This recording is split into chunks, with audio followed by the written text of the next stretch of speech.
अस्सलाम वालेकुम नाजरीन, मैं हूँ समीना चौधरी और आप देख रहे हैं KPN HD।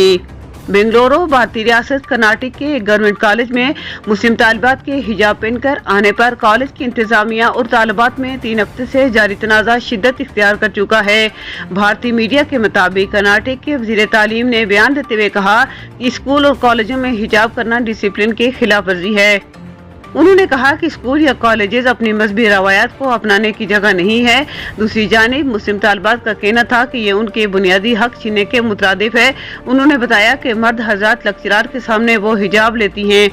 आलिया नामी तालिबा ने बताया कि हमें आज भी हिजाब की वजह से क्लासों में बैठने नहीं दिया गया। आलिया ने मजीद कहा कि 20 दिन गुजर चुके हैं और हमें क्लासों में आने से रोका जा रहा है। हिजाब करने की इजाजत हमें आइन ने दी है, कॉलेज हमें क्यों रोक रहा है? मज़ीद न्यूज़ अपडेट्स के लिए देखते रहिए KPN HD।